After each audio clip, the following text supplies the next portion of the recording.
Bonjour les amis, je vais vous soumettre à de nouvelles épreuves. On se lance dans la vidéo participative. Il faut qu'il y ait du participatif dans la société d'aujourd'hui. Il n'y a plus un élu qui se présente dans une commune sans dire qu'il va vous faire de la démocratie participative. Autrement dit, c'est vous qui allez décider de la politique que l'élu y va mener. C'est moderne, c'est tendance. Et donc moi, mes vidéos, je vous propose un concours. Mais avant de vous proposer ce concours et les règles, permettez-moi de me faire ma petite pub. Je vous ai mis une vidéo, je passe sur TV Liberté. Je vous ai mis la vidéo, je suis en bonne compagnie. Je suis avec Xavier Roffort, je suis avec Laurent Oberton, je suis avec l'avocat Thibault Montbrial, je suis avec l'autre avocat Pierre Gentil. Alors on est chacun dans notre coin, je ne les ai pas rencontrés, mais donc je suis censé commenter l'attitude des autorités à chaque fois qu'une Lola, qu'un Thomas, qu'un Philippe, qu'un Matisse et tant d'autres sont assassinés, toujours par les mêmes, par des jeunes issus de l'immigration, et comment finalement les autorités et les médias nous enfument à chaque fois pour empêcher que les Français descendent dans la rue, multipliant les pires mensonges et salissant les malheureuses victimes et leurs familles. Je pense franchement, je sais pas combien de temps je parle, ça dure une demi-heure le truc, mais je trouve que ce que je dis c'est pas mal. Le gars, il a fait des bonnes sélections et tout. Donc maintenant, je vous propose donc un concours. Un concours, c'est des personnes qui sont de l'Est et un petit peu du Nord de la France, et je vous propose de récompenser celui qui est le meilleur des soumis. Alors, vous allez comprendre pourquoi je parle du meilleur des soumis. J'ai pas dit les collabos, j'ai pas dit les traites, j'ai pas dit les islamophélateurs, je me suis contenté du mot soumis. Attendez, mon avocat Pichon, il a assez de boulot, on va pas y enfiler encore plus, hein. Alors, je vous précise tout de suite, j'en ai choisi 4. Il y en a une que j'ai mise hors concours, c'est la Gravos Martine, la maire de Lille, le maire de Lille, parce que bon, elle, si je l'avais fait concourir, bon, elle raflait tous les prix. Je veux dire, elle a un palmarès tellement important, elle en a tellement fait et tout, que très franchement, faire concourir Martine Aubry à un concours comme ça, c'est comme faire concourir Caroline Fourest au Bobard d'Or. Vous laissez de la place à personne, donc il faut laisser la place à la concurrence, la grosse Martine mise hors concours. Donc sinon, les 4 que j'ai retenus, donc le premier, c'est le maire de Bourg-en-Bresse, Jean-François Debat, un socialo et un socialo de compétition. Alors je sais, j'ai toujours du mal, maintenant j'arrive plus à écrire socialo. Hello, j'écris toujours AUD, je sais pas pourquoi, l'âge, hein, sans doute, j'ai plus l'orthographe que j'avais quand j'avais 20 ans, quoi, donc je fais des fautes. Donc Jean-François Debat, c'est un excellent, parce que vous savez pas ce qui s'est passé dans sa ville de Bourg-en-Bresse.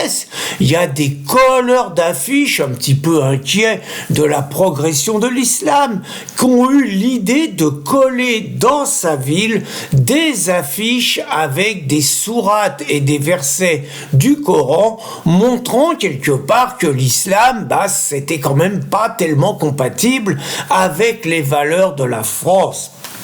Et donc, n'écoutant que son courage, alors que quand même on aurait pu penser que les affiches étaient étayées par la réalité. Il y a quand même plein d'assassins qui tuent au nom de l'islam en France. Ils crient Allah Akbar et tout. Bon, mais il a écouté que son courage, Jean-François Debat, il a déposé plainte. Et les vaillants policiers, qui n'arrivent pas à arrêter par ailleurs Mohamed Amra au bout de 8 jours de fuite, là, ils ont trouvé tout de suite les coupables, les colleurs d'affiches. Ils ont passé 48 heures en garde à vue, comme tous les mecs en garde à vue du mauvais camp. Ils se sont fait barboter leurs ordinateurs et leurs téléphones portables, et puis cerise sur le gâteau, celui qui est suspecté d'être le cerveau de l'opération, un enseignant. Ils ont fait un exemple, les Poulagas, ils l'ont arrêté à la sortie de son travail. Le mec, il est enseignant, enseignant, hein, il est professeur des écoles, donc il enseigne à des petits élèves.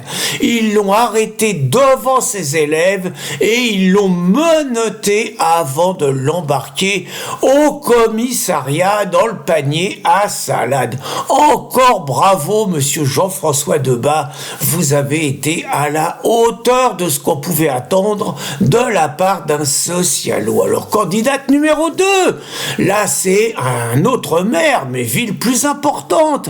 Elle s'appelle Anne Vigneault. Alors, c'est une écolo. Alors, ne me faites pas dire une écolo dingo. Je sais que, enfin, encore qu'elle paraît quand même cocher toutes les cases. Alors, Anne Vigneault, elle aime tellement l'exotisme, elle aime tellement les migrants qu'elle avait réservé 350 places pour eux dans sa bonne ville de Besançon. Oui, naturellement, toutes les places sont occupées. Alors bon, ne venez pas me dire que c'est à la suite de ça qu'à Besançon, il y a de plus en plus d'agressions, qu'à Besançon, les gens ont de plus en plus peur de sortir le soir, qu'à Besançon, il y a de plus en plus de violences sexuelles, de viols et tout. Ça n'a aucun rapport. Dire ça, ça serait du racisme. Et donc, Anne Vigneault, son sang n'a fait qu'un tour quand elle a appris que dans sa bonne ville de Besançon, 2 individus d'à peine 20 ans, militantes de Némésis, s'étaient trimballés avec une banderole demandant l'expulsion des violeurs étrangers mis sous OQTF mais pas expulsés, et rappelant quand même que 46 viols de Françaises avaient été commis par ces personnes qui, si elles avaient été expulsées, n'auraient pas frappé comme ça des femmes innocentes. Donc, elles ont osé défiler avec ça grâce à la plainte d'Anne Vigneault. Yona, une des jeunes de Némésis, âgée de 19 ans, a été mise en garde à vue sur la demande du procureur de la République et du préfet, rien que tout ça. Et grâce à eux, donc 48 heures de garde à vue, elle s'est fait barboter son ordinateur et son téléphone, ce qui naturellement va beaucoup l'aider à passer son bac. Encore bravo, Madame Anne Vigneault, vous êtes digne des valeurs de la République, des valeurs de l'Europe, des droits de l'homme, et tout, et tout. Alors le troisième, je vous ai parlé de lui hier, un héros comme on en fait plus, il s'appelle Jean-Christophe Delbande. Alors il est secrétaire de section du Parti communiste. Je vous ai expliqué, c'est pas un travailleur, c'est un espèce de gourou, un guérisseur, un espèce de sorcier qui guérit ses compatriotes, ses concitoyens du stress. Alors on sait pas ce qu'engendre le stress, on sait pas si c'est lui qui provoque le stress, et dans ce cas-là, le mec bien joué, parce que plus on provoque du stress, plus dililing, ça tombe. Toujours est-il donc que bien que militant communiste, bien que n'étant pas un travailleur, il a conservé les réflexes pavloviens du militant communiste. Je n'ai pas dit des réflexes de pitbull, mais on n'est pas loin. Il a suffi qu'il voit à 50 mètres de lui une banderole parlant des violeurs étrangers. Immédiatement, son sang n'a fait qu'un tour. Il a chargé, il a mordu au mollet les 2 militantes de Némésis, il a arraché leur banderole, il a crié au fascisme, et il les a bousculés et molestés.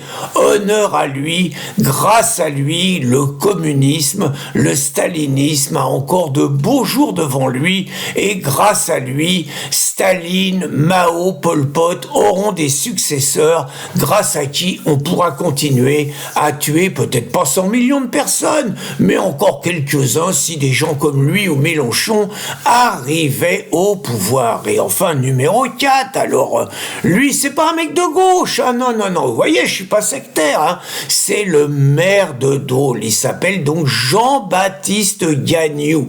Alors, Jean-Baptiste Gagnoux, c'est un maire LR, il est maire d'une ville, donc, où 2 jeunes filles, comme je vous le disais, se sont fait agresser par 2 hommes, se sont fait molester, se sont fait voler leur matériel, se sont fait détériorer leur matériel, se sont fait insulter et il a été sommé de prendre ses responsabilités, naturellement par les gens de gauche, par les militants de gauche, qui l'ont sommé de déposer plainte, non pas contre les agresseurs, mais contre les 2 jeunes filles agressées.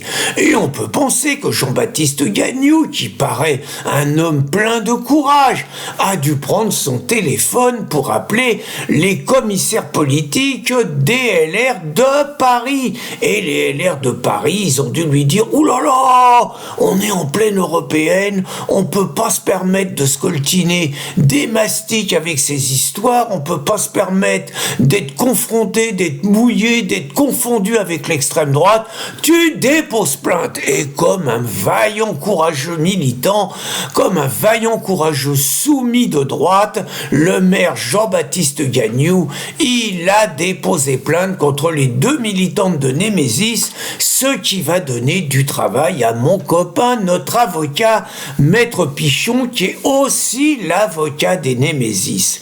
Je vous rappelle juste historiquement, parce qu'il faut faire un peu comme dit la gauche, faut faire de l'éducation populaire, parce que le peuple il est con, faut l'éduquer. Donc je vous rappelle un tout petit peu que le 11 novembre 1940, des centaines de lycéens et des centaines de collégiens avaient manifesté dans les rues de Paris jusqu'à l'Arc de Triomphe pour rendre hommage donc ce 11 novembre à l'anniversaire de la victoire de Verdun et défier un tout petit peu l'occupant nazi. Et je trouve que ces jeunes filles de Némésis, je trouve que ces colleurs d'affiches de Bourg-en-Bresse sont les dignes successeurs de ces jeunes et courageux militants qui, en 1940, avaient, au péril de leur vie, défié l'occupant nazi et ceux qui collaboraient avec l'occupant nazi. Et je ne dirai pas de choses trop désagréables sur celles et ceux, comme dirait l'autre depuis la Nouvelle-Calédonie, qui ont dénoncé ces vaillants résistants. Je dirais qu'ils sont les dignes successeurs de ceux qui, par lettre anonyme, dénonçaient, il y a plus de 80 ans, d'autres résistants à la Kommandantur, parce qu'on m'a dit que je disais mal le mot, donc à la Kommandantur. Je crois que la succession des collabos est assurée grâce à des Debat, grâce à des Vigneault, grâce à des Delbande et grâce à des Gagnou, sans oublier naturellement la grosse Martine. Honneur aux militantes de Némésis, honneur aux colleurs d'affiches de Bourg-en-Bresse et vive la résistance, à bas les collabos. Bonne journée les amis.